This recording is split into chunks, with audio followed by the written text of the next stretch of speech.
Então vamos lá. Começando a gravação, já está no ar, beleza? Se alguém tiver alguma dúvida, aí é só me perguntar, senão a gente vai. Primeiro, então, hoje é um dia importante, né? Hoje é sábado, hoje é dia 11, né, de dezembro de 2020. Estamos aí, não, desculpa, hoje é dia 12 de dezembro, né? 12/12 de 2020. Tem pessoas aqui na turma que vão fazer a prova semana que vem. Eu já desejo de antemão sucesso, né? Talvez a gente não consiga ver a parte de previdência ainda hoje, mas a gente vai tentar, né? Senão a gente vai falando pelo Zap e se for preciso a gente faz semana que vem um fecha. E também eu queria animá-los, né? Para que vocês continuem sempre firmes e fortes estudando, independente das adversidades da vida. Bom dia, dona Adriana, chegando aí também. E para isso, eu reservei aqui, antes de nós começarmos, vocês já viram que eu coloquei lá no grupo uma mensagem, né, de motivação. Às vezes precisamos buscar forças onde não existem, mas um dia a recompensa acaba chegando. Então, essa é uma verdade.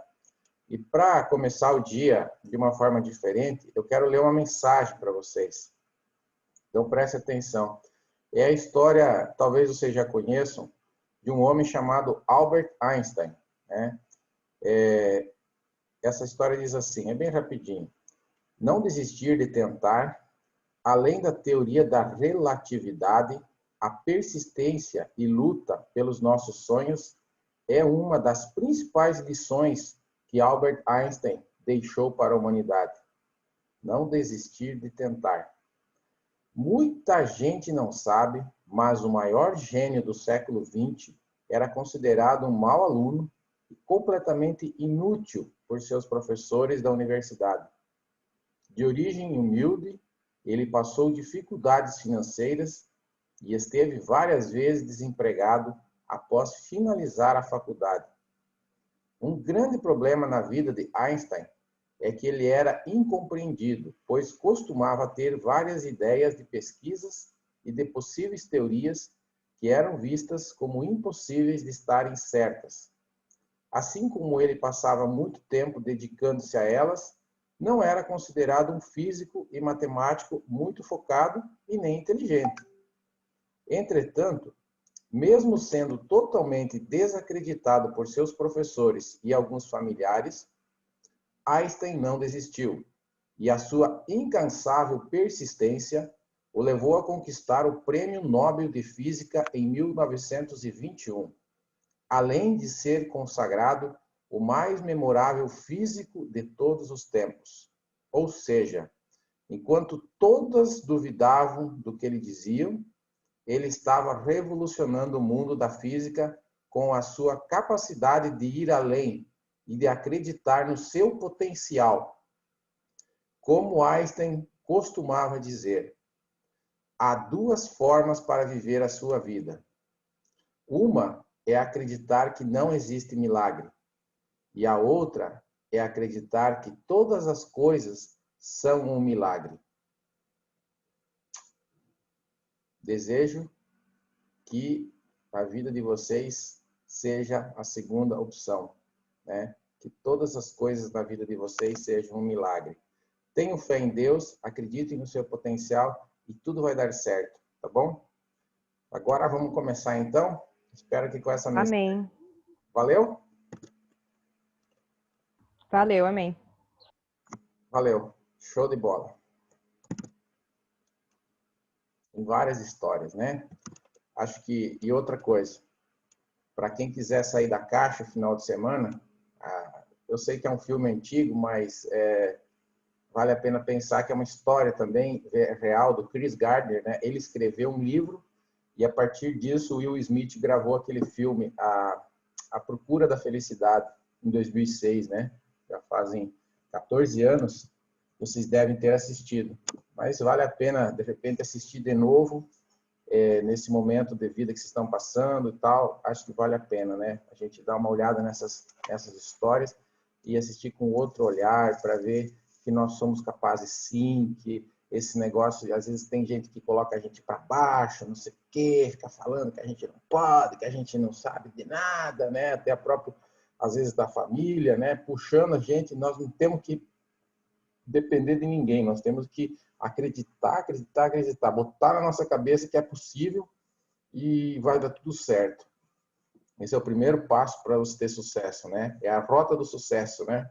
Senão você sempre vai andar na rota a 30 por hora, sendo que você poderia andar a 100, 110 por hora, né? No sucesso. Isso tudo depende muito de como que a gente encara.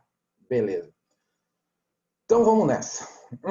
Compartilhar tela. Estamos acá. Muito bem. Moda média e mediana. Moda média e mediana. Tá? Estou compartilhando, página 278, então. Vem comigo, prestem atenção. E daí a gente vai aqui tentar explicar todos esses assuntos aí. Vamos lá, então. Tá? Esses três conceitos são conceitos estatísticos, tá? Para quem fez faculdade, principalmente de administração, contabilidade ou economia, deve ter visto na faculdade alguma coisa semelhante. Não cai muito na prova, não cai nada de cálculo. E o que cai na prova sobre média, moda e mediana? Em geral, cai o conceito. Tá? Por isso que é importante entender o conceito, porque eles vão perguntar o que é média, moda e mediana. Basicamente isso, né? Ou talvez eles vão dar uma série histórica de rentabilidades, como eu coloquei aqui, que eu só estou usando para explicar, esses números eu só uso para explicar, né? Mas não sei, mas pode dar uma série histórica e perguntar qual é a média, qual é a mediana, tal, tal, tal. Talvez sim, mas nada que exija cálculo, né? Então vamos primeiro falar da moda, né?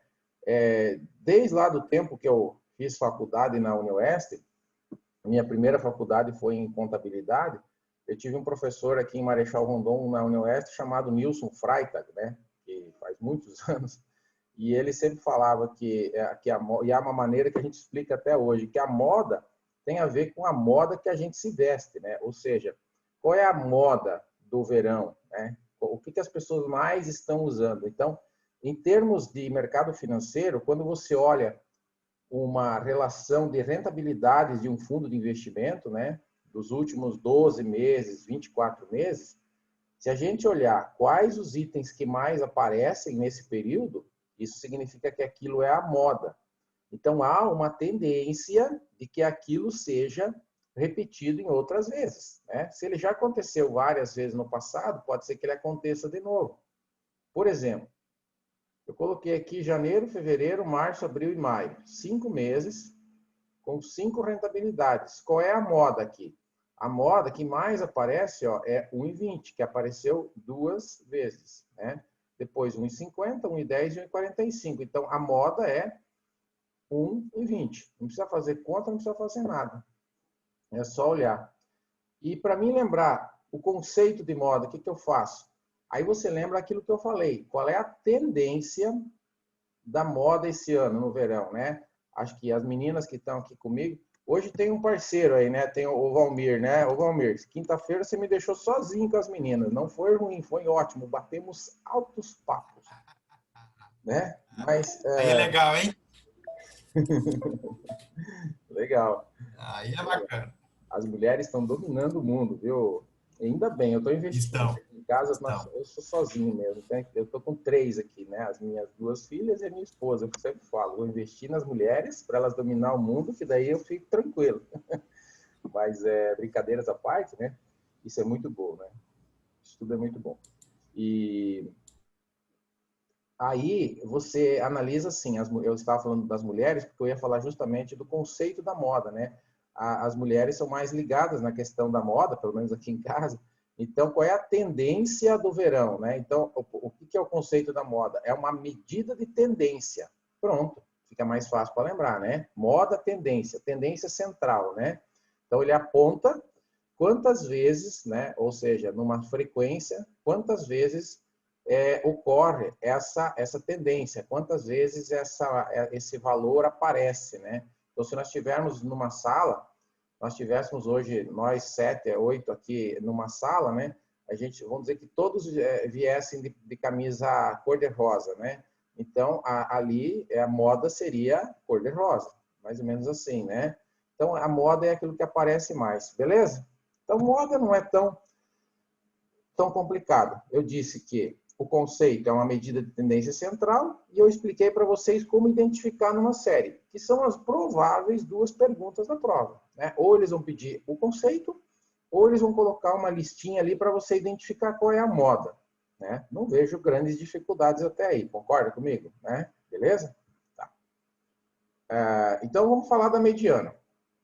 A mediana também é um conceito estatístico e eu vou usar o mesmo exemplo para explicar como extrair a mediana, tá?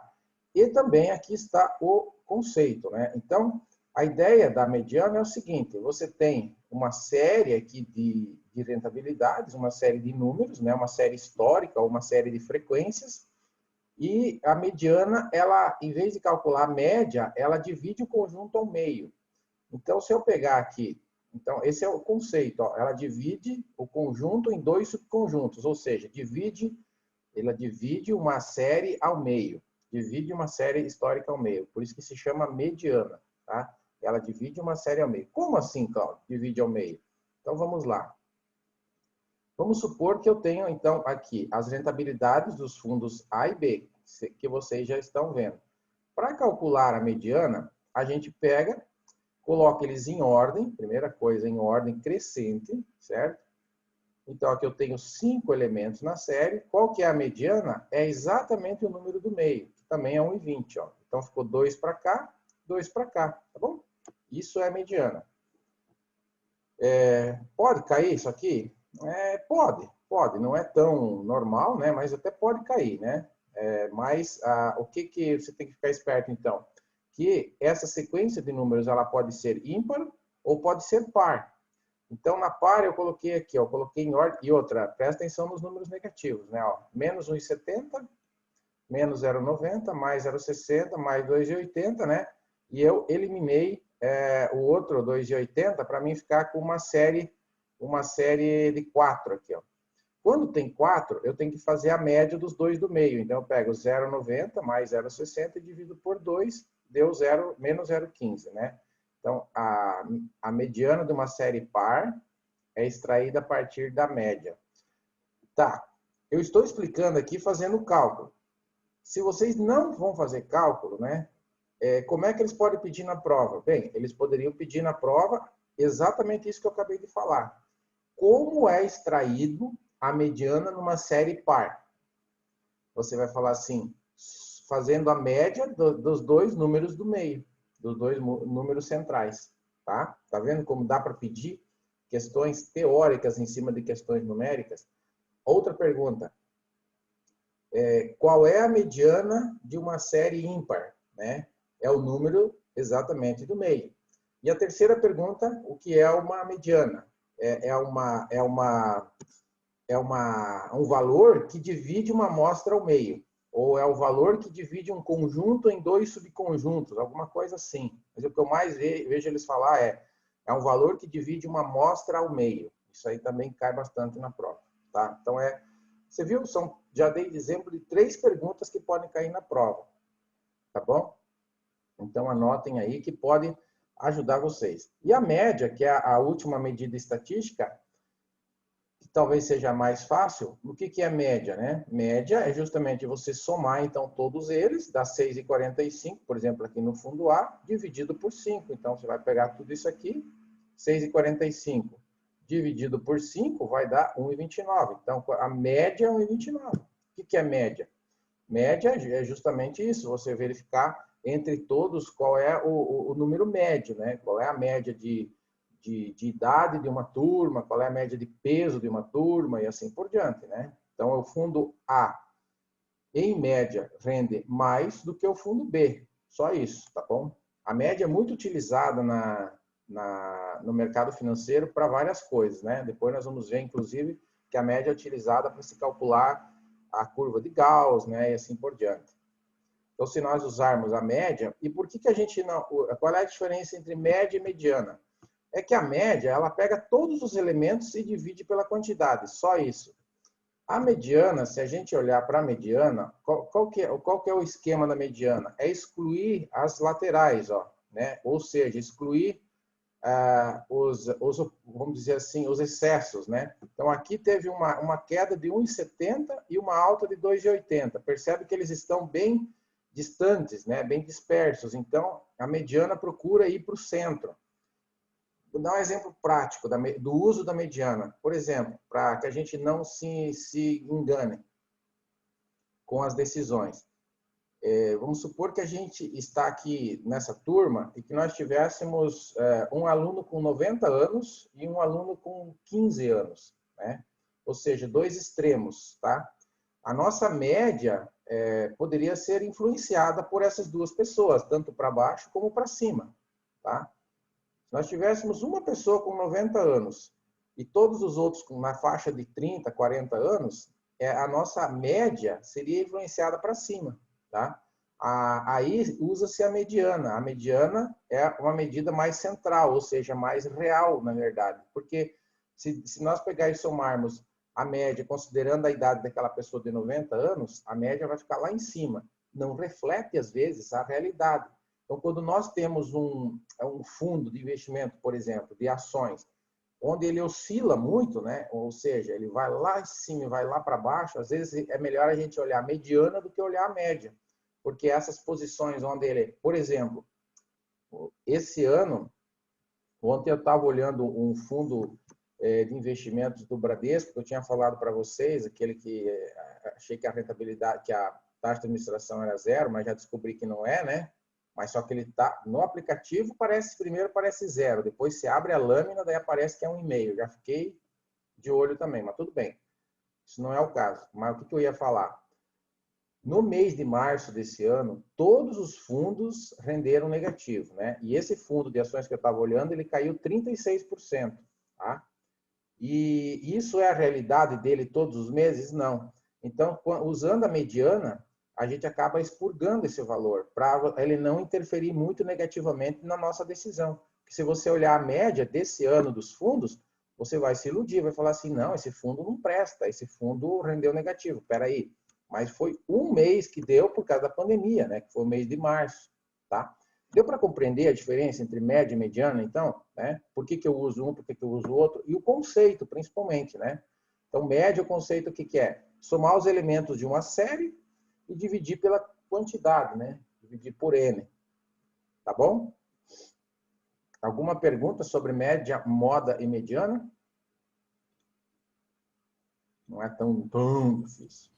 Então tá. Não, bem tranquilo. Isso é bem tranquilo. Bem tranquilo. Quem chegou? Parece que eu ouvi a voz da Carla. Não falei. Não, a Carla não chegou. Variância, então. Agora vamos falar sobre isso aqui, ó, gente. Variância e desvio padrão. Então, aqui, essas duas bichinhas aqui são medidas de risco. Então, eu falei muito sobre risco para vocês já durante todo o curso. Então, nós falamos sobre risco de mercado, de crédito, liquidez e outros riscos mais. Agora, nós vamos verificar como que se mede qual investimento tem mais e qual tem menos risco. Olhando para esses dois indicadores, ó, que legal, não é legal? A partir de agora, nós vamos olhar muitas ferramentas, na verdade, certo? Para tomada de decisão. Porque muito se fala no mercado financeiro que você tem que investir, então, de acordo com o seu perfil, que você tem que montar uma carteira equilibrada, que você tem que buscar, se você busca mais risco, você tem que buscar mais retorno. Sim, tudo isso na teoria é muito bonito, mas na prática, como que eu decido? Para onde eu olho? O pessoal fala assim, o ideal é comprar ações quando está barato e vender na alta, mas quando que está barato, né? E quando que é a hora de vender? Então, os instrumentos ajudam nós a tomar decisões. E aqui nós vamos falar muito de instrumentos. Então, os dois primeiros instrumentos são medidas de risco, tá? E essas duas medidas de risco, elas estão associadas com a questão da volatilidade. Eu já desenhei para vocês esse gráfico que eu vou desenhar agora, mas eu vou desenhar de novo, que é mais ou menos assim, ó. O que é uma...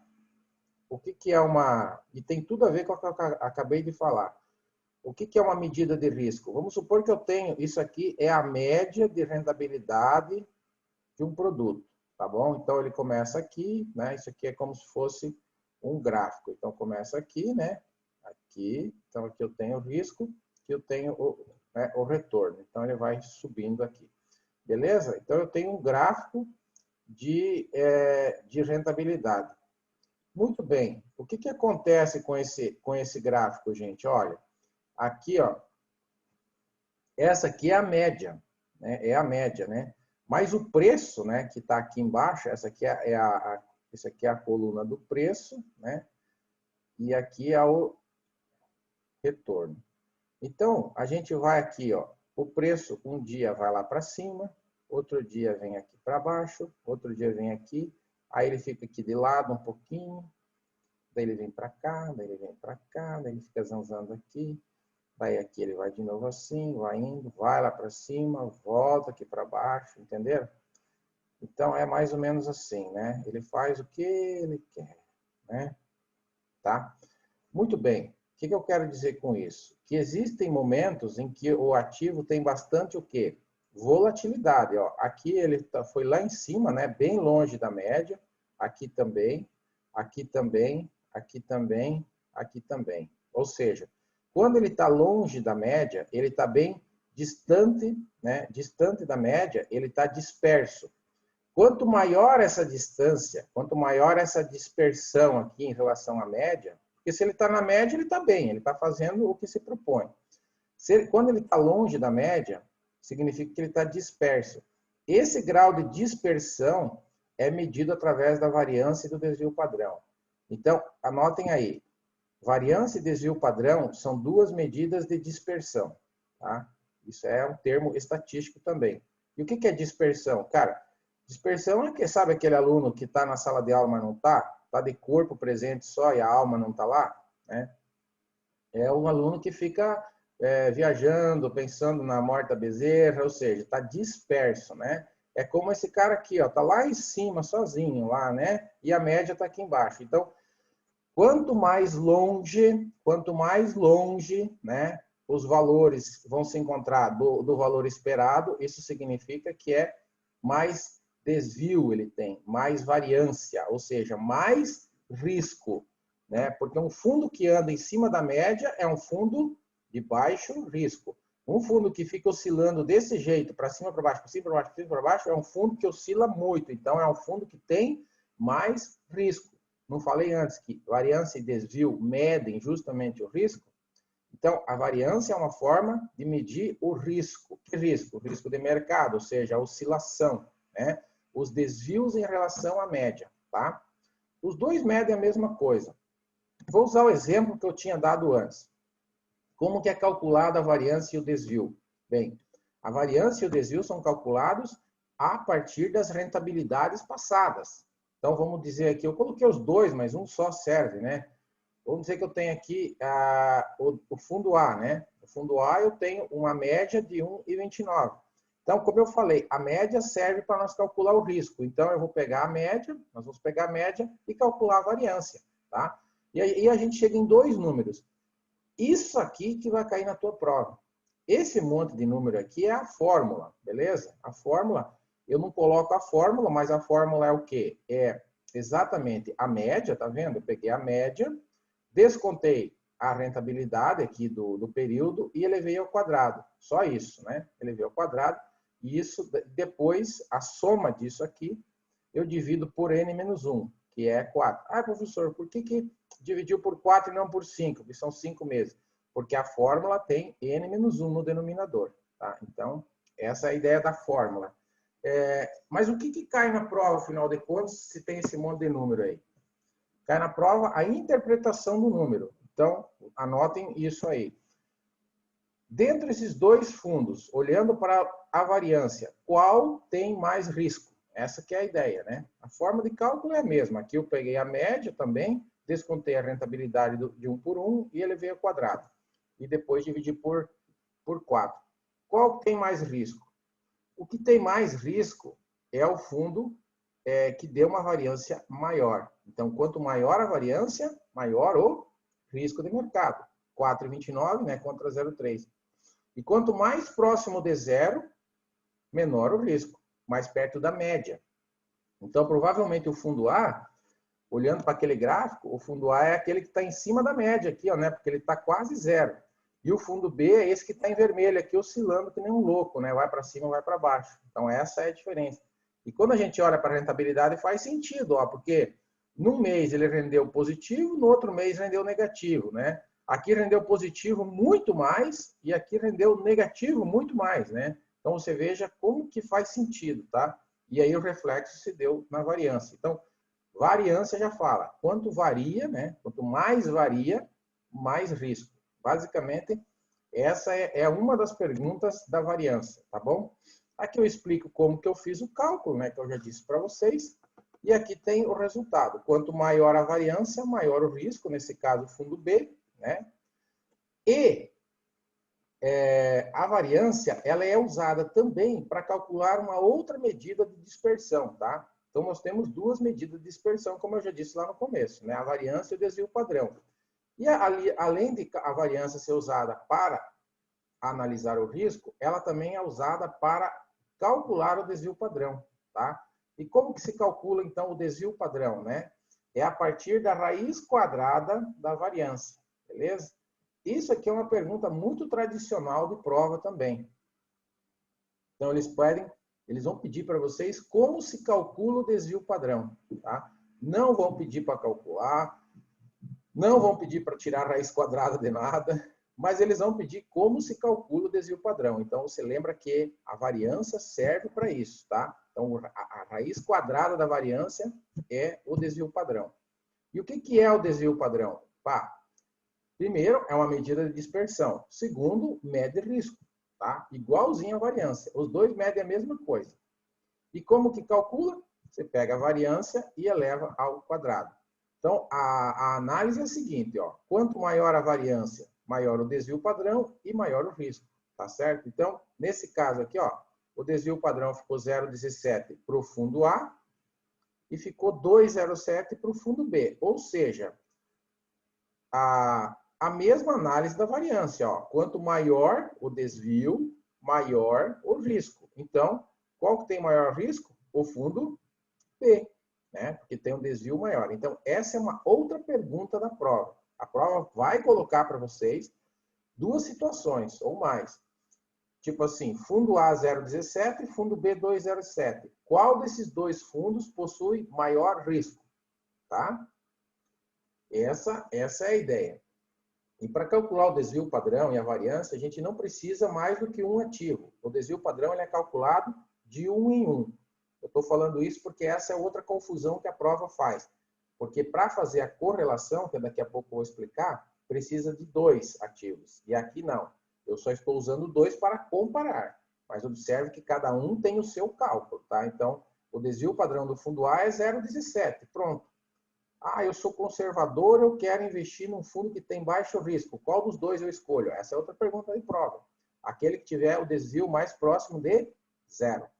Certo? Então, nesse caso, eu escolheria o fundo A. Eu sou um investidor agressivo, arrojado. E eu tenho esses dois fundos para escolher. Qual eu escolho? Eu escolho o que tem desvio maior, que é o 207. Exatamente. Por quê? Porque ele tem mais risco, então ele tem mais probabilidade de retorno. Certo? Sempre assim as perguntas. As perguntas podem cair assim. Então, como se calcula? Eles podem comparar os dois e dizendo que um perfil agressivo ou não agressivo, qual que eu escolho. É assim que vai vir as perguntas. São perguntas de análise, né? E lembrando daquilo que o Robson falou na quinta-feira, né? Também, eu acho que eu tenho uma pergunta dessa, né? Lembrando, às vezes eles colocam, tipo assim, 4 conceitos, né? E daí pede para você avaliar os 4 e dizer qual está certo e qual está errado. Também acontece muito isso na prova. Legal? Então, aqui eu explico os resultados, né? Que eu já falei, já expliquei tudo, né? Já falei que precisamos dos dados de apenas um ativo e precisamos da variância para calcular o desvio padrão. Ó, tá aqui a questão, ó. Eu tinha acabado de falar, né? Já tá aqui, ó. Olha só, professor, né? Analise as afirmações abaixo e assinale a alternativa correta, tá? Dê uma pensada aí, enquanto isso, eu estou vendo aqui que eu não peguei água, eu já volto, tá? Vou pegar uma água e aí vocês me falem qual que é a alternativa certa.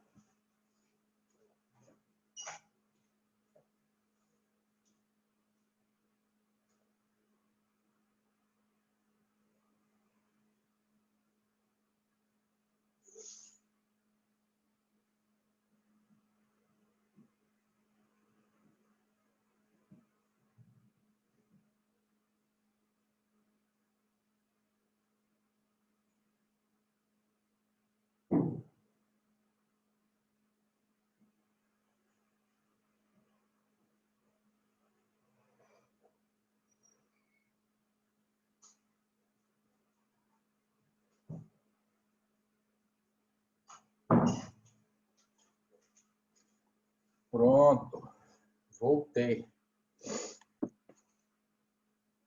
Agora abrimos água. Deixa eu ver se alguém respondeu. Ninguém. O que vocês acham? Chegaram. Qual que estão corretas? Todas elas ou só uma parte? Vamos lá. Alguém respondeu no chat. Letra C. Vamos ver se é a C, Kátia. O desvio padrão é a raiz quadrada da variância. Beleza, é isso aí mesmo, né? Letra B, letra C, o pessoal está respondendo no chat. Vamos lá, então. O desvio padrão é a raiz quadrada da variância. É isso aí, né? Então, a primeira... Uhum.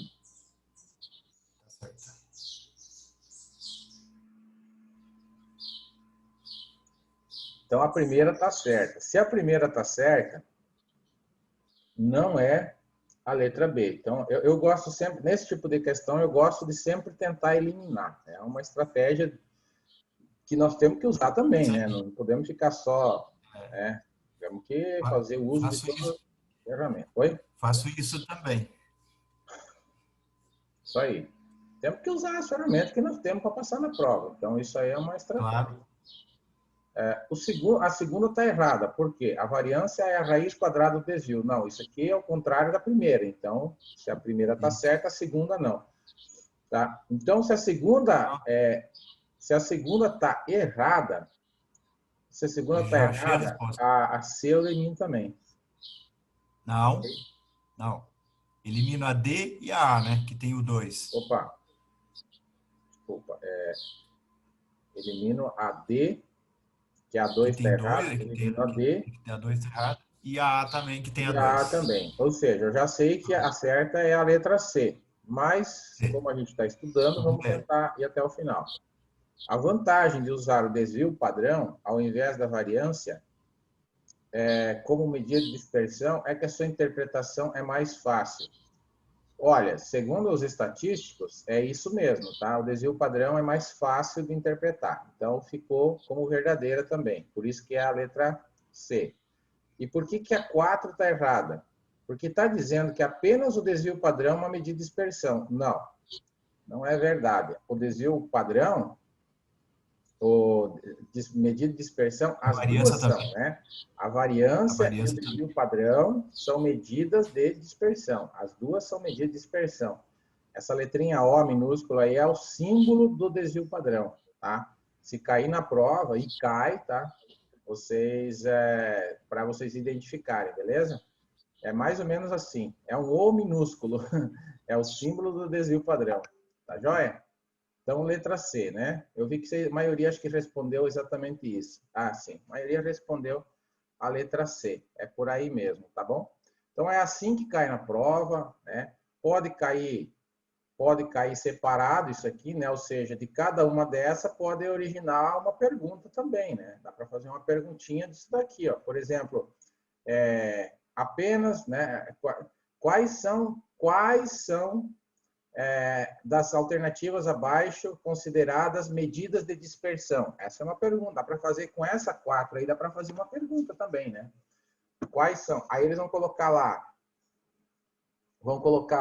eles vão misturar, né? Eles vão colocar variância, desvio padrão, correlação, índice Sharpe, eles vão misturar tudo, moda, média, mediana, né? Eles vão misturar tudo. Então, por isso que é interessante saber. Esse tipo de pergunta também pode cair, né? Qual das medidas abaixo é uma medida de dispersão? Então, temos que ter em conta que medida de dispersão tem duas, desvio padrão e variância. Importante saber isso. Bem, acho que estamos indo bem aí nas explicações, né? Então, dá para entender bem o conceito, dá para entender para que serve e também como cai na prova, que é os 3 links mais importantes que eu considero para que a gente possa entender conteúdo. Depois, o resto é tentar lembrar disso tudo para responder questões, né?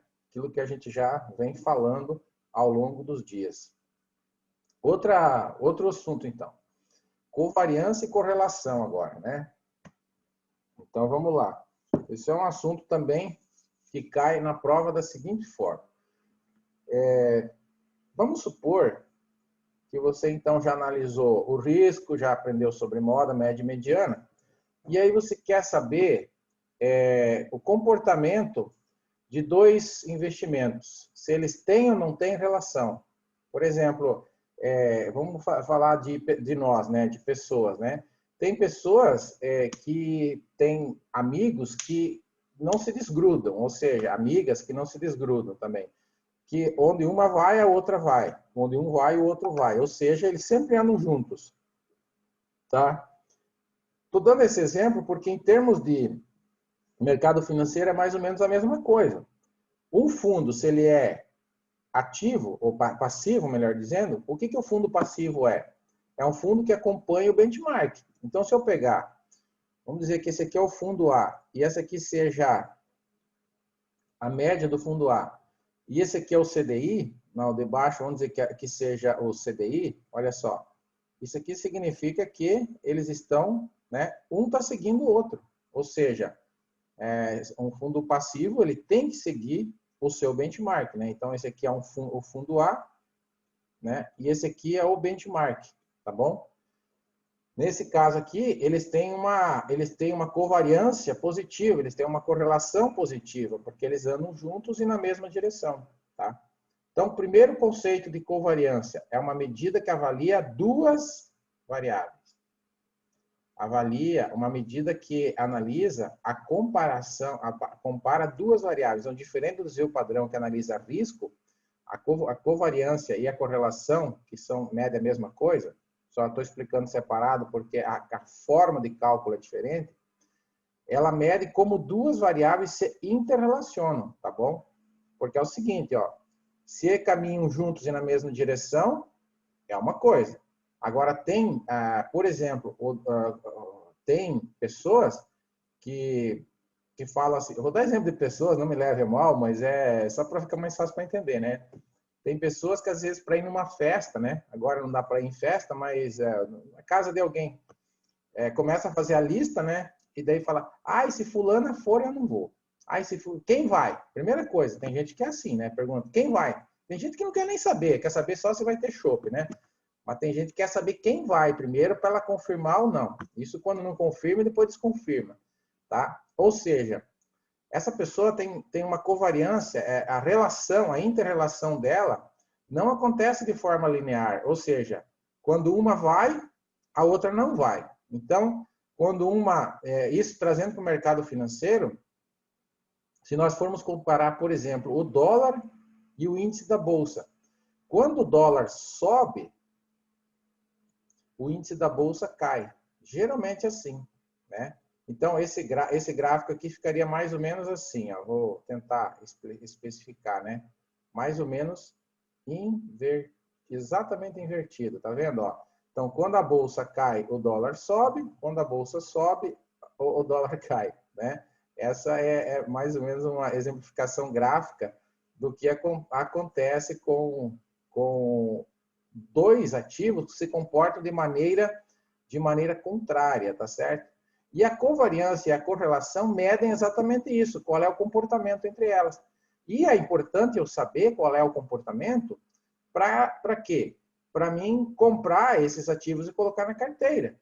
Porque como a gente falou lá atrás de diversificação, concorda que se eu comprar 2 ativos que sempre andam juntos e na mesma direção, eu vou estar correndo um risco grande? Porque eles podem caminhar juntos na mesma direção para cima, mas eles podem caminhar juntos na mesma direção para baixo também, né? É aquela história da gente andar em más companhias, né? Isso pode dar errado. Então, cara, tu já pensou? Então, como eu dei o exemplo na semana passada, né, na quinta-feira, eu falei, já pensou se eu tivesse investido todo o meu patrimônio naquele fundo Alasca, né? Quando caiu, caiu tudo. Então, isso não é bom para diversificação, certo? Então, para diversificação de carteiras, é interessante eu saber a covariância, para escolher os ativos que se movimentam assim, ó. Porque daí nem todos caem juntos, nem todos sobem juntos, e daí faz uma média legal. Então, como analisar a covariância? Né? E a correlação também, que é a mesma coisa. Eu vou explicar os dois juntos aqui, depois só vou falar qual que é a diferença, né? Quando dois ativos sobem juntos, nós temos covariância ou correlação positiva. Então, nesse caso aqui, ó, isso aqui é uma covariância positiva, né? Os dois sobem ou descem juntos, né? Aqui está os dois ativos subirem ou caírem juntos, né? Aqui eu tenho que corrigir esse, né? Porque eles podem subir ou cair junto, não é só subir, tá? É que eu tenho a tendência de falar que as coisas vão subir, né? A gente sempre imagina, menos o preço da gasolina, mas as coisas, né? A gente acha que vai subir. Tá? Entenderam? Então, Então, covariância e correlação é a mesma coisa, né? Deixa eu colocar aqui. Subirem ou caírem juntos. Eu já corrigi, daí fica melhor. Tá joia? Então, nós temos aqui positiva quando subirem ou caírem juntos. Então, essa aqui é uma situação, né? Que tem uma correlação ou uma covariância positiva. Já essa situação aqui do IBOV com o dólar é uma correlação negativa. Por quê? Porque ele se movimenta quando um sobe, o outro desce, quando um desce, o outro sobe, tá? Ou seja, quando uma ou outra desce, sobe ou desce, né? Se move em sentidos opostos. Aí eu tenho uma covariância ou correlação negativa. Tá? É isso que a prova vai pedir de vocês.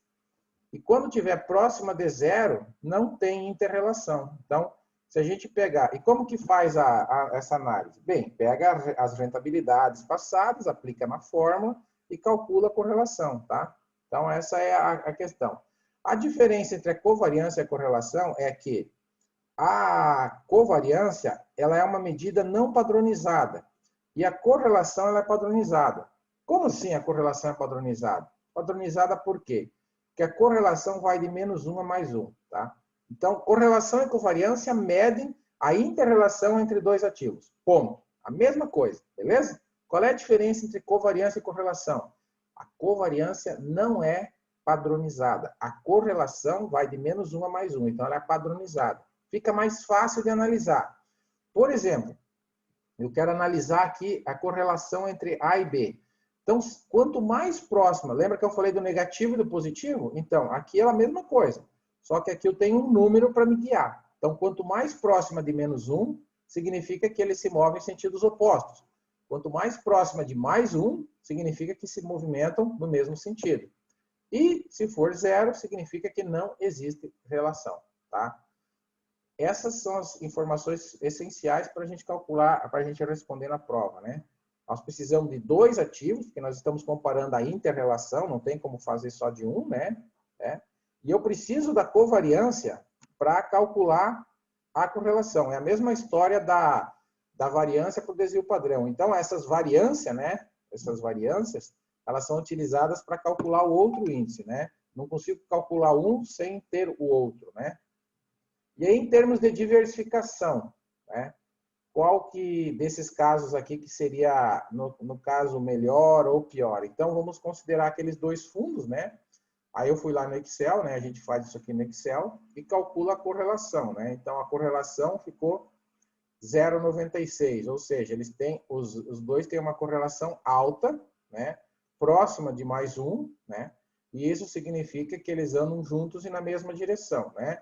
E a covariância aqui positiva, né? Ficou um pouco mais baixa, mas também significa que andam juntas e na mesma direção. Esse é o resultado. Provavelmente na prova eles vão colocar números para vocês. Eles vão colocar, por exemplo, Dois fundos com correlação positiva de mais 0,9. O que significa isso? Significa que os dois fundos, ou os dois ativos, se movimentam juntos e na mesma direção. Ou seja, né, eles conseguem, onde um vai, o outro vai também. Então, isso que vai pedir na prova para vocês. Além do conceito. O que é correlação? É uma medida de estatística que analisa o comportamento entre duas variáveis. Beleza? Para calcular a correlação, eu preciso da covariância. Beleza? São questões que podem cair na prova. Outra questão que pode cair na prova, vocês viram eu desenhando gráficos, né? Então, vocês já estão com isso na cabeça. Pode cair gráfico na prova também. Ou seja, é pegar a correlação 0, 1 e menos 1 e colocar num gráfico. E o que representa isso? Quando a correlação é 0, não tem correlação. Ou seja, um vai para um lado, o outro não está nem aí. Então, olha aqui, ó. Enquanto esse vermelhinho aqui ele está oscilando, o azulzinho está indo de boa. Aqui, então, isso é correlação 0. Correlação menos 1. Né? Olha aqui, ó. Um vai para cima, outro vai para baixo. Exatamente o contrário. Então, é negativa. Negativa, correlação oposta. E aqui exatamente igual. Ó. Então, isso significa que eles vão juntos e na mesma direção. Então, positivo vai junto. Negativo, né? Um vai para um lado, outro vai para o outro. Tá bom? Lembra do casamento, né? Muitos de vocês são casados, né? O casamento funciona se um vai para um lado, outro vai para o outro. Então, isso é o quê? Isso é bom ou ruim? É ruim. Ruim é negativo. Associe com alguma coisa negativa, né? Então, você imagina isso, né? Quando um vai para um lado, vai para o outro no casamento, é negativo. Então, correlação negativa é isso. Quando um vai para um lado, outro vai para o outro. Gostaram do exemplo? Mas é verdade, não é? Agora, vamos pegar um exemplo prático, né? Como cai na prova aqui, usando um gráfico. Ó. Então, nós temos esse gráfico louco aqui, que compara a taxa de câmbio com o risco Brasil. Então, vocês podem olhar aqui para ele, você já pode tirar uma conclusão. Olhando para o gráfico, dá para ver o quê? Que, na verdade, a taxa de câmbio é esse laranja e o amarelo é o risco Brasil. Que eles têm uma correlação positiva, não é verdade? Correlação positiva. Por quê? Porque eles andam juntos e na mesma direção. Ó, aqui, né, ele subiu, aqui ele subiu. Aqui ele subiu, aqui ele subiu. Né, e depois caiu. Aqui foi lá em cima também, né? E depois caiu. Então, quando cai, aqui também cai, né? Claro, caiu mais, mas isso não importa. Aqui subiu, né? Aqui, ó, e depois caiu, né? Então, isso aqui significa que eles têm correlação positiva, beleza? Então, vamos responder a questão. Número 1. De novo, questão longa, né? Então, eu pego... Na verdade, eu fiquei muito contente com o que o Robson falou, porque eu já estava falando isso já fazia uns 2 anos. Falei, a FGV está cobrando contexto. A FGV está cobrando questões mais longas. Eles estão fazendo questões com esse múltipla escolha aqui. Então, eu já vinha falando isso, e isso se confirma a cada vez mais. Então, precisamos entender contexto. Muito bem. Há correlação positiva entre o risco Brasil e a taxa de câmbio. Eu já disse que sim, né? Então a letra A, a número 1, está certa. A número 2, ela anula a número 1. Não há correlação entre os ativos, né? Não há. Claro que há. Eu já acabei de falar que sim, então a número 2 não é. Se a 2 não é, eu elimino a B, elimino a C e fico com a A e com a D. É isso, né? Eu tô cabeça invertida, o Valmir. Tô cabeça invertida, né? Melhor. Cabeça invertida. Se a 2 está errada, né? Então eu elimino a A, né? Eu elimino a D. E eu fico com a C e com a B. Beleza. Aí eu tenho aqui a número 3. Há correlação negativa entre o risco Brasil e a taxa de câmbio. Não, a correlação é positiva. Negativa se os dois caminhassem em sentidos opostos. Né? Eu já disse isso na letra A, então eu não posso dizer na letra B. Então agora vocês já sabem qual que é a certa, né? A1 e A4, né? Deixa eu voltar aqui para os meus rabiscos. O gráfico mostra que quando um ativo sobe, o outro também sobe. Isso eu já expliquei para vocês aqui. Então, resposta certa, letra B, 1 e 4. Legal? Deu para entender? Bacana, né? Então, não é muito difícil, é bem lógico o negócio, né? E agora vamos entender o seguinte, o R2, né? O símbolo da correlação é a letra R, por isso que aqui eu coloquei aqui a letra R, porque é o símbolo da correlação. Eu falei para vocês que a correlação é o quê? É o comportamento entre duas variáveis. Quando, se for positiva, quando uma sobe, a outra também sobe. Se for negativa, uma desce, a outra sobe e vice-versa. Muito bem. Agora, sempre isso acontece, uma em função da outra? 100% das vezes que você se só sai com aquela mesma amiga, 100% das vezes, pode até acontecer. Aí significa que vocês têm correlação 1, né? Positivo. Mas, em termos de mercado financeiro, nem sempre é assim. Né? Nem sempre é assim. Vocês podem ver aqui, ó, por exemplo, ó, esse gráfico aqui. Por mais que essa correlação aqui seja positiva, ou seja, quando um sobe e outro desce, teve micro momentos aqui em que eles não tiveram assim exatamente essa movimentação igualzinha, né? Então, isso significa que a correlação não é exatamente o tempo todo igualzinha. Então, existem muitas vezes que elas sobem uma em função da outra e tem alguns outros elementos que impactam, como, por exemplo, o que impacta aqui, né, entre o risco Brasil e a taxa de câmbio? Impacta a procura por essa moeda, a economia, né, situações políticas, né, um monte de coisa impacta, além de uma e da outra. Então, esse negócio aqui, o R2, ele indica, ao contrário da correlação, que é um número, né? A correlação sempre vai ficar entre -1 e +1, e é um índice, é um número. O R2 é dado em percentual, então anota isso aí. O R2 é sempre dado em percentual, certo?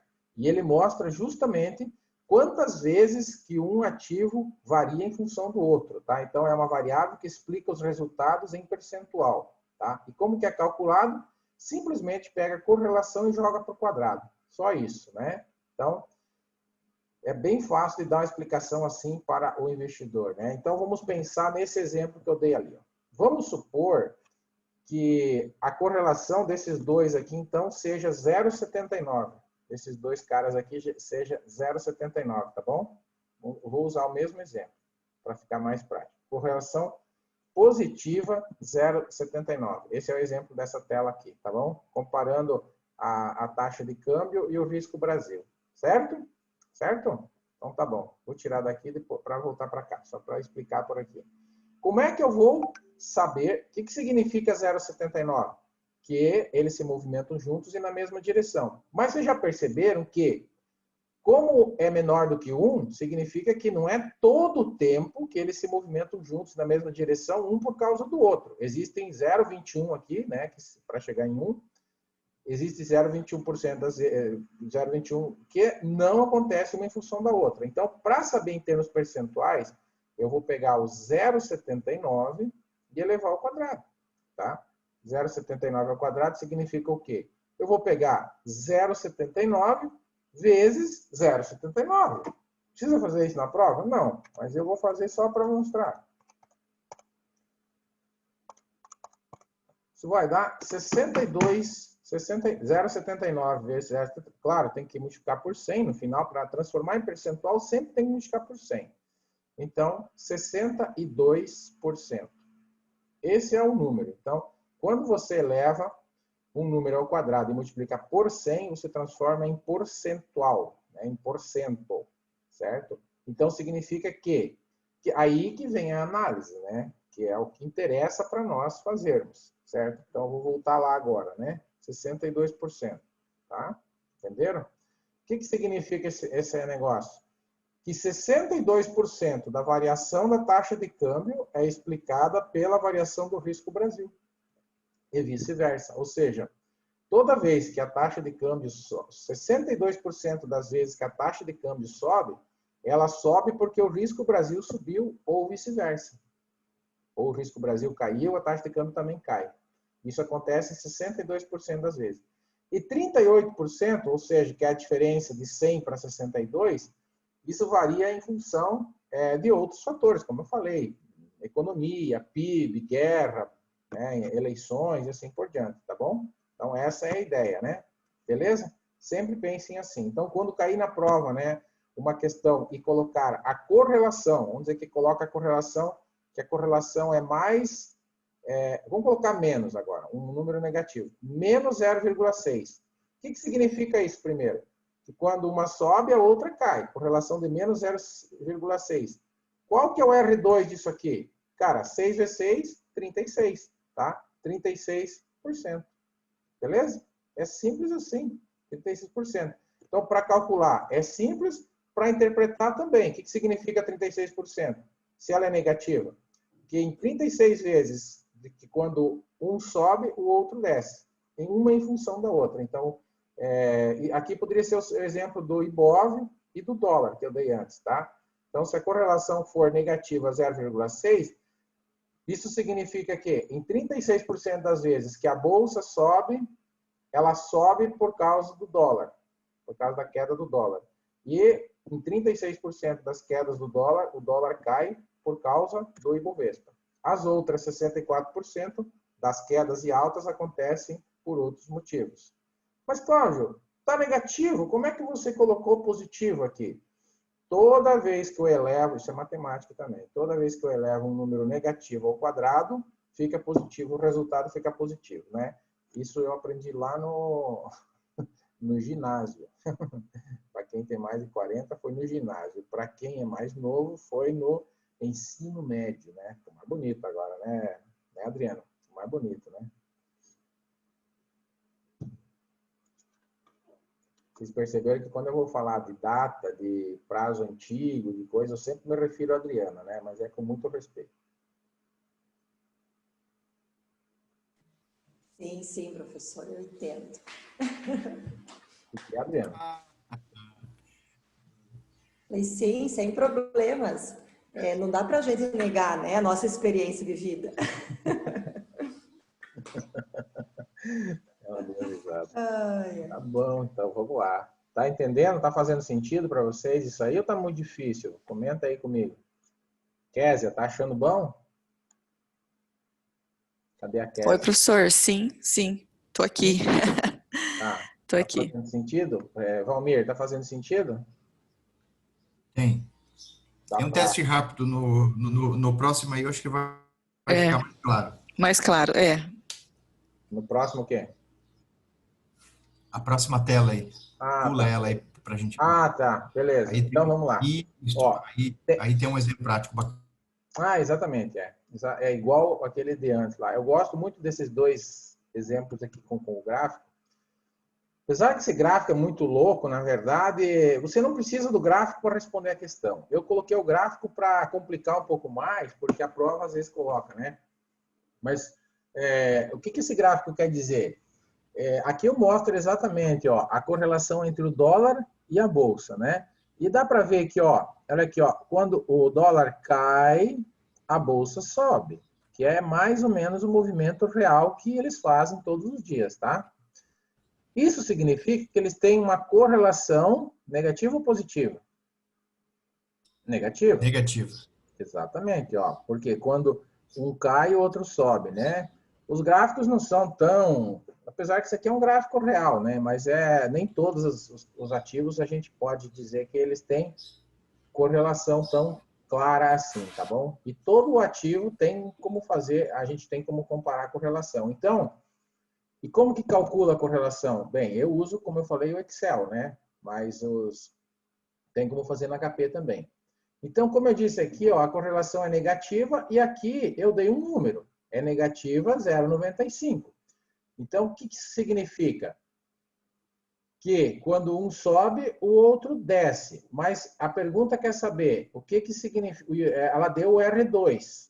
O que é o R2? 0,95 ao quadrado.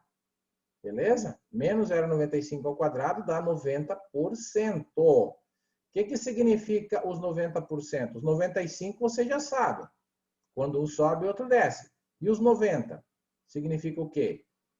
Que quando 90% das vezes que o dólar cai, a bolsa sobe, um em função do outro. Tá? É a quantidade... Ou vice-versa, né?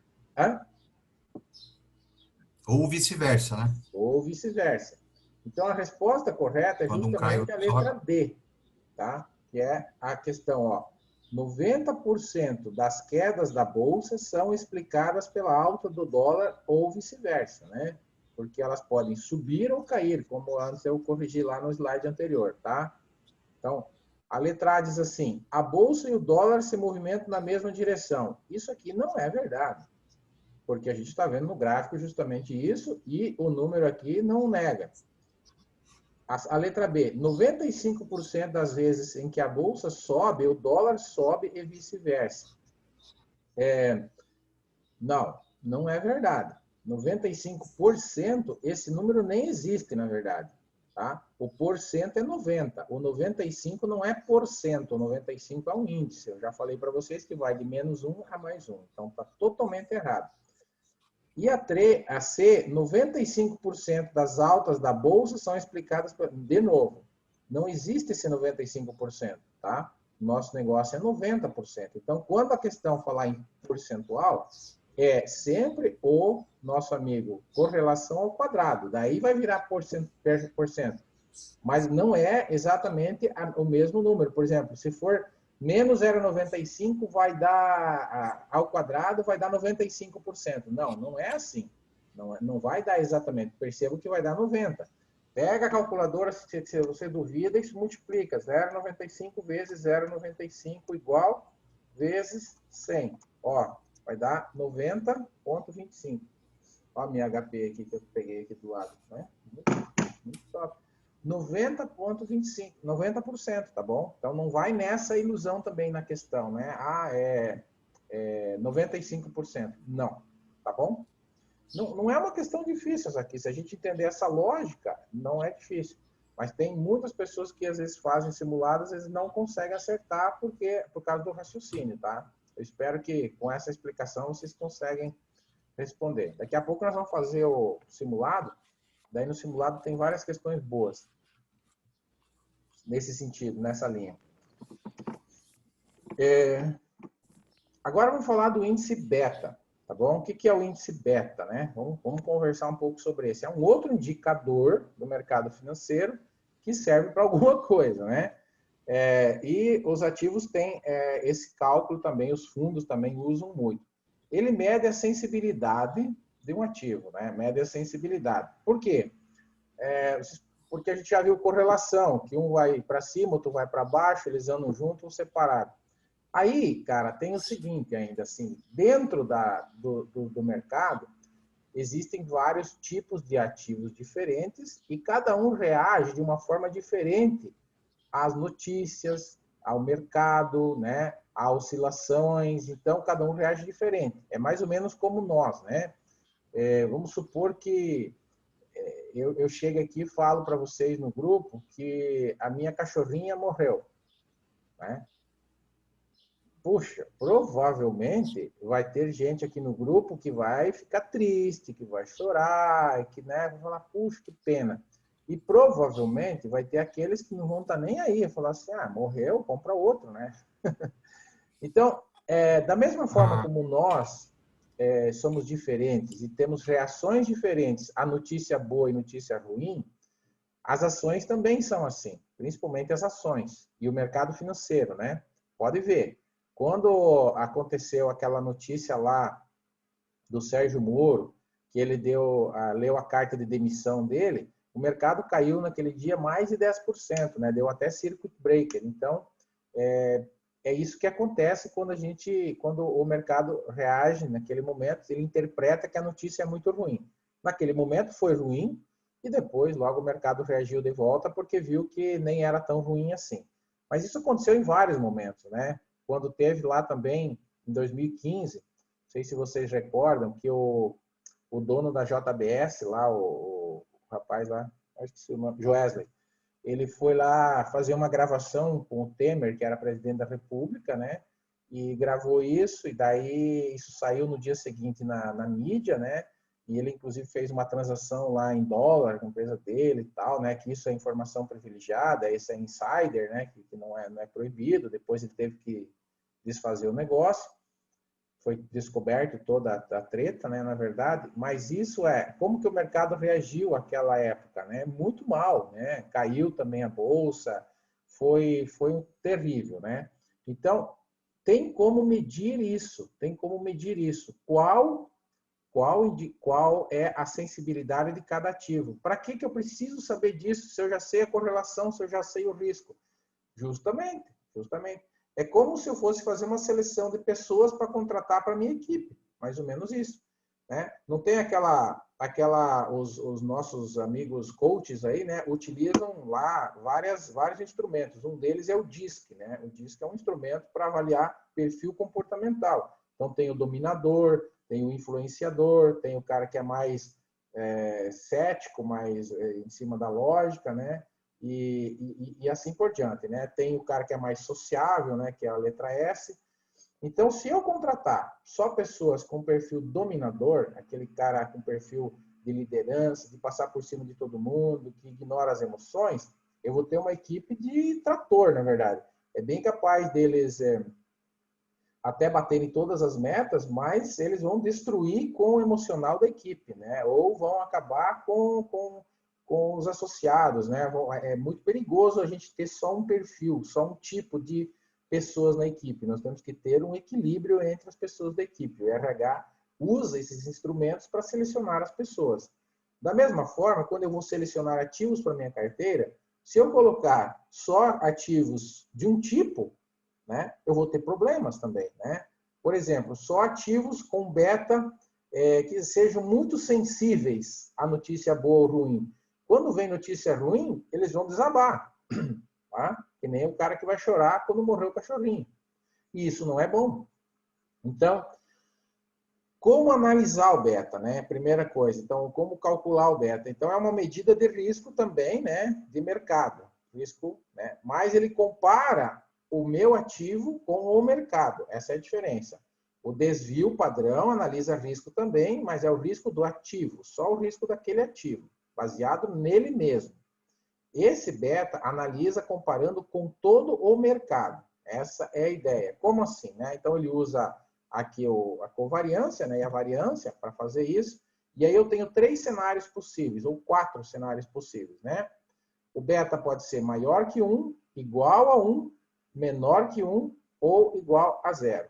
É isso que me importa. Acho que eu vou dar o exemplo olhando para o cenário que fica melhor. Ó.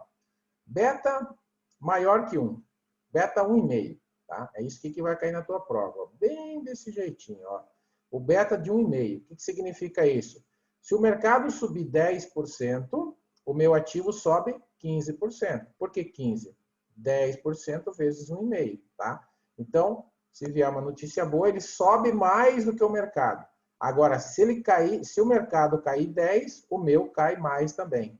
Então, esse beta maior que 1 é mais sensível, né? Mais sensível à notícia boa ou à notícia ruim. Então, essa é a comparação que eu tenho que fazer do beta, tá bom? Então, beta maior que 1, né? Significa que ele pode subir ou cair mais que o mercado, tá bom? Então, é mais sensível às variações, aumentando a exposição ao risco sistemático. Essa é a ideia. Então, beta maior que 1, se for maior que 1, tá? Sobe mais ou cai mais. Sobe mais ou cai mais. Não é só para um lado. Por isso que dá, mas então, por isso que não dá para analisar assim, mas então é fácil, né? Eu vou encher minha carteira de beta maior que 1. Beleza. Se tudo for bem, 1000 maravilhas, você está certo. E quando for mal? Porque nem tudo sobe indefinidamente.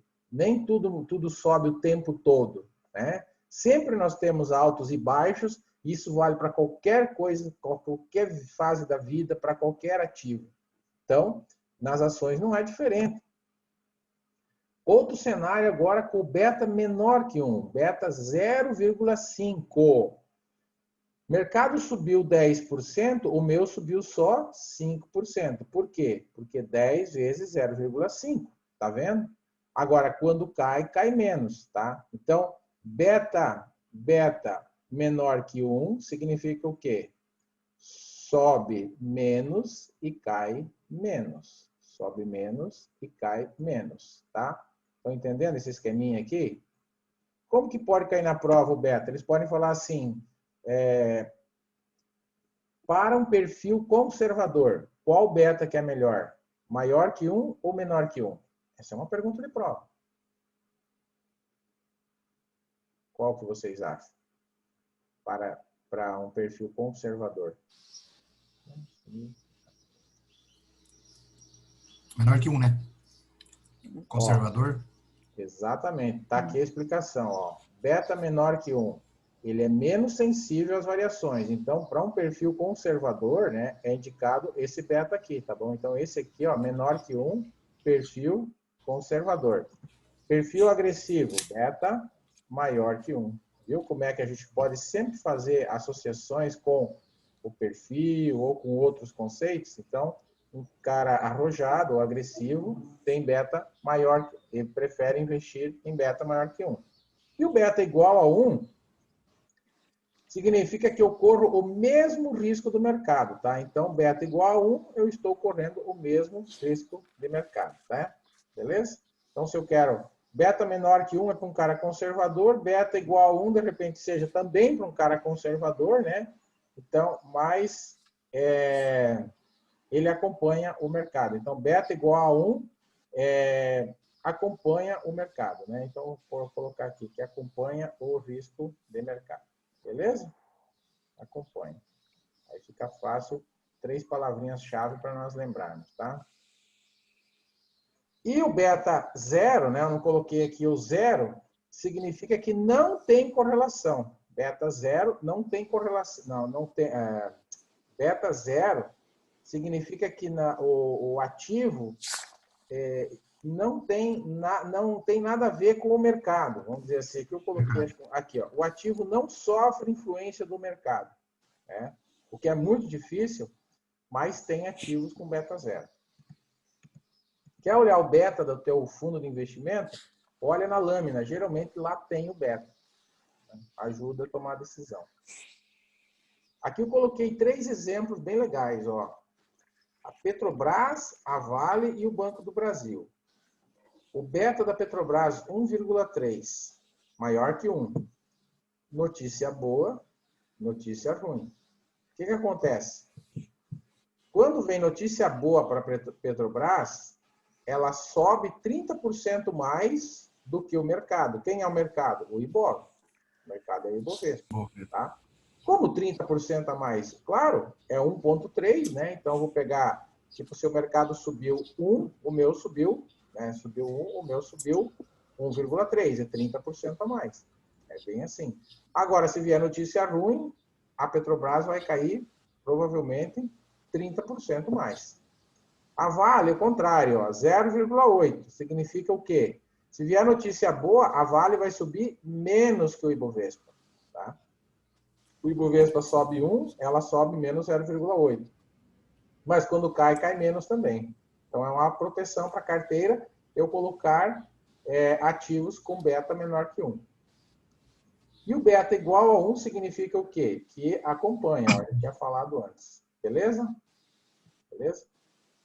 O beta, assim, não significa ter beta alto ou baixo, não significa não analisem assim, ó, é melhor eu ter um beta alto ou baixo. Não é isso, né? É uma questão dos gestores escolher os ativos, como eu falei para vocês, né? Que nem eu falei da seleção de pessoas, né? Tem que ver a política de investimento, qual é o cenário econômico do momento para escolher os ativos. Então, eles olham dessa forma, tá? Então, por exemplo, se eu tenho um perfil agressivo e eu quero ganhar mais dinheiro, mas se o objetivo do fundo é superar o benchmark, se o objetivo é superar o benchmark, adianta eu colocar só beta menor do que 1 na carteira ou igual a 1? Tá vendo? Não adianta. Então, se o objetivo é superar o benchmark, a gente tem que ir para as cabeças. Nós temos que colocar betas maiores. Então, essa é a ideia. Então, primeiro se faz o cálculo do beta, e daí se escolhe os ativos. Então, essa é a importância de você entender aí qual que é e qual é a do beta, né? Aí nós temos aqui um teste rápido, né, para fazer. Qual que é a resposta desse teste rápido aí? Em relação ao beta de uma ação, pode-se afirmar que... Deixa eu ver se vocês têm na apostila. Acho que tem, né? Tem. Não. Ah, isso aí não tem na apostila. Então, que bom. Me ajudem aí. Mas vocês daqui a pouco tem mais uma aí. Com relação ao beta, pode-se afirmar que beta maior que 1, o risco sistemático será menor do que a carteira do mercado.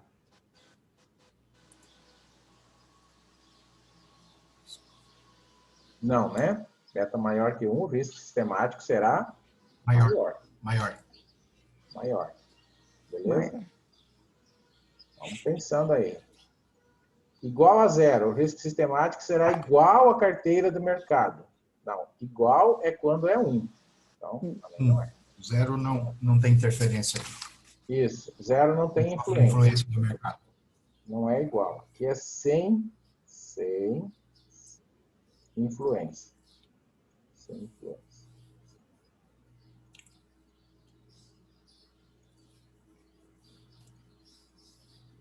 Tá bom isso aqui. Menor do que 1. O risco sistemático será maior do que a carteira de mercado.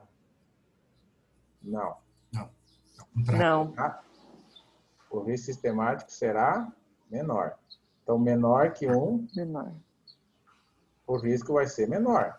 Como eu falei para vocês. Perfil conservador é o quê? Menor. Menor do que 1. E acerta, igual a 1, o risco será igual. Tá bom? Acho que ficou bem legal de entender. Ó. Quando o risco sistemático é menor, significa que o beta é menor. Quando o risco sistemático é maior, o beta é maior. Quando o risco sistemático é igual, o beta é igual a 1. Então, ficou mais fácil de entender com o negócio de maior ou menor. Anota aí, pessoal. Vocês têm na apostila, né? Ótimo. Para o perfil conservador, você deve indicar ativos com beta menor que 1. Para o perfil agressivo, indicar beta maior que 1. O beta ajuda na escolha dos ativos para montar carteiras de acordo com o seu risco. Se o beta de um ativo for acima de 1 e o mercado está em alta, é provável que o ativo também esteja. E um beta 0 mostra que a rentabilidade do ativo não depende do mercado. Tá? Todas essas coisas que eu coloquei aqui podem cair na prova de vocês. Podem ser perguntas de prova colocadas aí dentro de um contexto. E a pergunta que eu faço para vocês agora é essa aqui, ó. Eu tenho 3 fundos com beta 1,5, 1 e 0,42. Qual que é a certa? Então, eu quero aqui classificar eles em termos de grau de risco.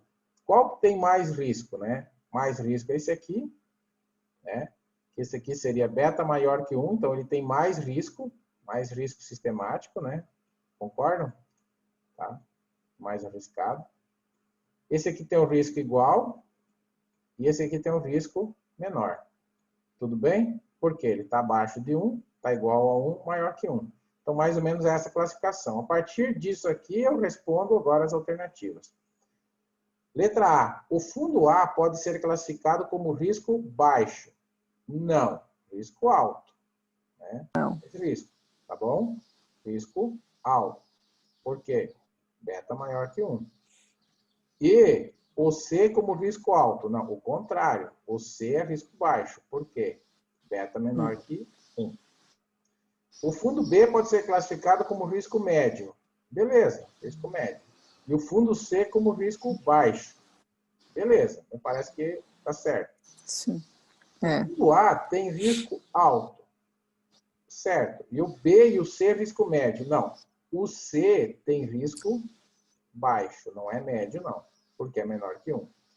O B tem risco baixo. Não. O B tem risco médio, que está ali no médio. E o fundo A tem risco alto. Sim. Me parece que é a letra B, né, pessoal? Isso mesmo. Letra B de bola. Sim. Isso aí. Tá bem.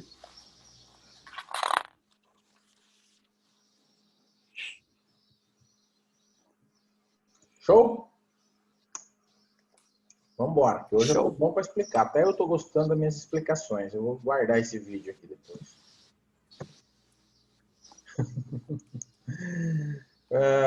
Agora vamos falar sobre... Olha que estrada bonita, hein? Já pensou nós andando nessa estrada aqui, hein? Indo para aquela montanha, lá em cima uma casinha.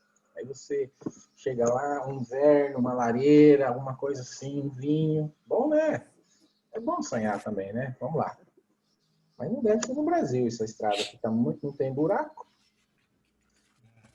Curva de Gauss é outro assunto que cai na prova. Curva de distribuição.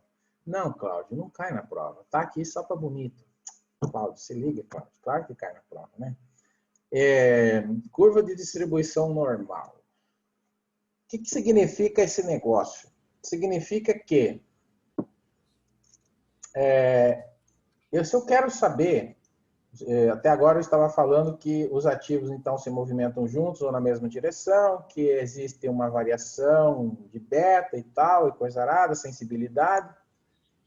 E existe os fundos ou os ativos, eles têm uma rentabilidade histórica, né? Então, como a gente viu lá no exemplo do fundo A e do fundo B, tem uma rentabilidade histórica. Muito bem.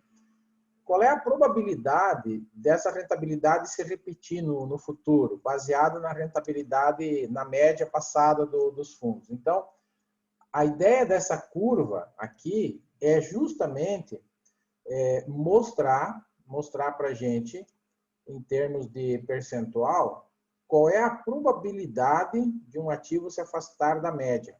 Tá? Então, eu disse para vocês antes, eu dei aquele exemplo lá da média, né? E aqui, então, é a média e aqui as oscilações. Quando ele está muito afastado, ele tem um alto desvio, né? Mas existe um cálculo feito pelos estatísticos que mostra que quando ele se afasta uma certa quantidade de desvios, para cima ou para baixo, tem como a gente afirmar com certeza, vamos dizer assim, até onde ele vai em termos percentuais, dentro de uma faixa de preço. É como se fosse assim, falar para vocês a meteorologia de amanhã. Tipo assim, amanhã a previsão é de que nós tenhamos uma máxima de 33 graus e uma mínima de 22 graus. Eu falar isso, para chegar nesse número, eles utilizaram a curva de Gauss para chegar nesse número. Eles pegaram a média e daí, a partir da média, eles analisaram quantos desvios que ela está longe da média. Ou seja, se ela está 1, 2 ou 3 desvios. Né? Quanto mais desvios ela estiver longe da média, né, maior vai ser a distância entre a mínima e a máxima. Essa que é a ideia. Quanto mais desvios, maior a distância. Tá? E maior também o grau de acerto. Né? Porque se eu falar que a temperatura amanhã vai ficar entre 5 graus e 45, concorda que a possibilidade de eu acertar é grande? Né? Então, significa que eu usei mais desvios para chegar nesse resultado. Então, a curva de Gauss, ela é muito comum usar esse desenho aqui. Por isso que ela se chama de curva, né? Porque quanto mais desvios a gente usa, né, mais ela alonga a sua base aqui de cálculo. Então, aqui eu tenho aqui, ó, um desvio, 2 desvios, vai até aqui, e 3 desvios aqui em cima.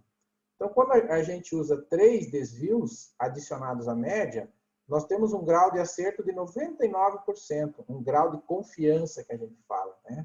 Isso aqui, esses 3 percentuais que vocês precisam ficar de olho na prova, tá bom? Isso aqui já é pré-definido pelo... Não precisa chegar depois da vírgula. Grava só 99, 95 e 68. Só isso tá bom, tá? O que quer dizer isso aqui?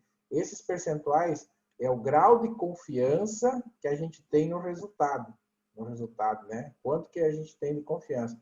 E esse grau de confiança, ele é dado pelo número de desvios que a gente adiciona à média. Então, se a gente adicionar só um desvio, eu vou ficar aqui, eu tenho um espaço menor de confiança. Sabe aquelas pesquisas eleitorais que eles fazem, né? Que os institutos fazem, eleitorais? Eles falam assim, olha, tal candidato tem tantos percentuais com uma margem de erro de 2% para mais ou para menos. Essa margem de erro é isso aqui, entendeu? Então, nós vamos dizer assim que um fundo, por exemplo, que tem uma média de rentabilidade 4 e desvio padrão 2, né? Qual a probabilidade dele ficar entre 68, 95 ou 99%? Então, isso vai depender da quantidade de desvios. Vamos entender isso na prática que fica melhor. Vamos fazer a conta. Vamos dizer assim, ó. Eu tenho, então, um fundo que tem média 4 e desvio padrão 2, tá? Desvio padrão é o quê? Desvio padrão é o risco. Risco 2, tá bom? Ele tem risco, o fundo tem risco 2. Então, para mim saber se o fundo está usando 68% de probabilidade, significa que ele vai somar ou diminuir um desvio à média. Só isso. Ele vai somar e diminuir o número 2 uma vez só. Tá? Está aqui, ó, o número 2 somado e diminuído uma vez só. Então, qual é a probabilidade desse fundo ficar com rentabilidade entre 2 e 6? 68%. É para isso que serve a curva de Gauss. Para dizer qual é a probabilidade de algo acontecer. Então, eles podem dar isso aqui na prova, assim, e perguntar para vocês, qual é a probabilidade de ficar entre 2 e 6? Vocês vão ter 3 chances de resposta, 68, 95 ou 99. Ah, mas como que eu respondo um ou outro? Depende da quantidade de desvios que ele somou à média. Quando soma um desvio, então, um desvio é 68. Quando eu somar 2 desvios à média, significa 95. E quando eu somar 3 desvios à média, vai ser 99. O que significa 3 desvios? Somar 3 vezes o número 2. 2 desvios. Somar 2 vezes o número 2. Ah, mas é sempre 2, Cláudio? Não, não. 2 é o desvio padrão desse exemplo aqui. O desvio padrão pode mudar, depende do cálculo que é feito lá pelos gestores, né? Por exemplo, aqui, ó. Média, de novo, o mesmo exemplo, utilizando 95 de probabilidade, né? Então, eu somei 2 vezes o número 2, e aí foi para 8 e 0. Qual é a probabilidade de ficar entre 0 e 8? 95%. Essa perguntinha que cai na prova. E 99? Eu somei 3 vezes o número 2. Daí ficou entre 10 e menos 2. Qual é a probabilidade de ficar entre 10 e menos 2? 99%. Essa é a ideia, né? Ele vai ficar, inclusive, pode ficar negativo, né? Nós já vamos ver. Por exemplo, teste rápido. Imaginem essa situação aqui, ó. Média 6, desvio padrão 3. Tá vendo? Desvio padrão é o risco. Qual a probabilidade do rendimento ficar entre menos 3 e 15? Olha que perguntinha boa para a prova, né? Bem assim que cai, né? O que você vai fazer? Como é que você vai resolver? Como é que você vai resolver? Responder a letra A, não sei? Ou 95, 68, 99? Como é que você vai fazer? Faça por tentativa e erro. Né? É a melhor saída. Como assim, por tentativa e erro? Pega para chegar em menos 3 e 15. Para chegar em menos 3 e 15, faça assim, ó. Primeiro, um desvio. Então, usa um desvio, 2 desvios e 3 desvios, que é o que eu já expliquei para vocês. Eu vou falar assim, depois eu falo. Né? Isso aqui é 99, isso aqui é 95, isso aqui é 68. Né? Então, vamos lá. Qual que é a média? 6, a média é igual a 6. Eu tenho que somar alguma coisa e diminuir alguma coisa. 6 mais... Ô, Cláudio. Só um pouquinho. Vou somar e diminuir. Valmir, me corrige aí, senão vai ser. Eu ia deixar primeiro terminar. Você tá que nem os caras dos bandeirinhas agora do futebol, né? Eles deixam o cara fazer o gol daí para falar que estava... Depois anular. Que loucura. Ok? Então, nós vamos pegar o que aqui, ó?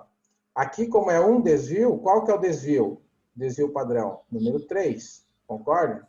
Número 3. Então, eu vou pegar... Eu vou somar quantas vezes aqui? Uma vez só. Isso aqui vai dar o quê? Vai dar 6 mais 3, 9. 6 menos 3, 3. É a resposta? Não. Não. 6 mais 3 mais 3. 6 menos 3, menos 3. Por que eu estou fazendo isso? Dois desvios. Estou usando dois desvios. 6 mais 6, 12. 6 menos 6, 0. É a resposta? Essa aqui? Não. Ainda não. 6 mais 3, mais 3, mais 3. Isso aqui vai dar 15. 6 menos 3, menos 3, menos 3. Isso aqui vai dar menos 3. Olha a resposta aqui, beleza? Então, como eu usei 3 vezes o desvio, isso representa 99, resposta certa, letra D. Entenderam? Essa é a forma, vamos dizer assim, mais difícil, talvez, de fazer, mas é uma que funciona. Então, é a tal da tentativa e erro, né? Que eu não posso deixar de falar. Outra forma de responder, talvez mais direta, seria você pegar e pensar, como é que eu faço para chegar em 15 a partir do número 6? Essa é uma pergunta. Como é que eu chego em 15 partindo do número 6? Quanto que falta para chegar no 15? 15 menos 6 igual 9. Né? 9 dividido pelo desvio, 3. Então, isso aqui vai dar 3. Tá? Então, é uma outra forma. Eu vou chegar no número 3, que é equivalente a 3 desvios. Tá? É uma outra forma. Tá bom? Então, duas formas de você resolver. Né? Infelizmente, aqui me parece que tem que fazer uma continha, né? Mas não é tão difícil também. É só somar e diminuir, né? Beleza? Muito bem. Outra questão, bem legal. O desvio padrão do fundo A é 1,5, tá? Então, o fundo A tem um risco de 1,5. O que é desvio padrão? Risco 1,5. Vamos primeiro pensar, depois a gente lê as alternativas. Nem precisa ler as alternativas. O fundo B tem um risco 2, tá bom? Vamos entender a lógica da pergunta. Qual dos dois tem maior risco? O fundo A ou o fundo B? Qual dos dois tem maior risco? O fundo A ou o fundo B? Hã? B não já O B, né? O B, porque o B tem desvio maior. Exatamente. Tá? Agora, a média dos dois é 5%. Média do quê? De rentabilidade. Beleza? Então, a média é 5. Então, vamos lá. Agora, vamos responder. A pergunta quer dizer, a letra A quer dizer o seguinte, que a rentabilidade do fundo A oscilou em média entre 3,5 e 6,5. Como é que eu vou saber isso? Eu vou pegar 1,5, né? 1,5. Vou pegar aqui, vamos fazer aqui embaixo. Fundo A. Eu vou pegar a média, né? 5, mais o desvio padrão, que é 1,5. Tá bom? 1,5. E 5 menos 1,5. Se der o que está escrito ali na questão, ela está certa. Então, 6,5 e 3,5. Então, a resposta da letra A está certa. Tá? Considerando um desvio, claro. Considerando um desvio. Tá? Mas se eu pegar 2 desvios ou 3 desvios, não vai dar essa questão aqui, mas já deu. Vamos ver a outra. A rentabilidade do fundo B oscilou em média 2,8. Se eu fizer a mesma coisa e der 2,8, significa que a B também está certa. Então, vamos lá. De novo, qual é a média do fundo B? 5. Né? E qual é o desvio? 2. Então, eu vou somar 5 mais 2 e eu vou diminuir 2. Então, vai dar 7 e aqui vai dar 3. Atendeu a questão? Não. Não. Aqui, ó, deu 7 e 3, tá? Então, a 2 está errada, tá? Por isso que está errado. Então, acerta a letra A. Letra C. A dispersão das rentabilidades foi maior no fundo A. O que mede dispersão? O desvio padrão. O desvio padrão no A é menor, tá? Então, a dispersão das rentabilidades foi maior no fundo A? Não, foi maior no fundo B. Por quê? Porque tem desvio maior. Esse aqui é o detalhe. Desvio maior, risco maior, dispersão maior, está mais disperso, está mais longe. Fundo B apresentou menor volatilidade. Não, fundo B apresentou maior volatilidade. Maior. Exatamente, maior volatilidade. Então, a resposta certa é a letra A. Bacana? Entenderam? É assim que cai na prova. Sim. Exato. Bem, deixa eu ver como é que nós estamos de tempo aí. Eu esqueci de falar para vocês. 9h41. Bem, agora eu vou mudar de assunto, né? Vou ir para o VAR. Se vocês quiserem dar uma parada, tudo bem. Não sei, 9h41 ou querem parar às 10. Acho que nós podemos ir até o meio-dia, né? Seria bom, né? Ou querem parar às 10 horas, sei lá. A Kátia disse vamos, mas vamos parar ou vamos continuar, Kátia? Vamos parar primeiro e depois a gente vê. Então tá. Então tá, vamos parar um pouquinho, né? Até para dar um tempo, porque esse assunto ele é fácil, mas ele consome mais neurônios do que o normal, né? Mas nós estamos indo muito bem, tá? Estamos indo bem. Pelo menos eu acho. Quem tem que dizer isso é vocês.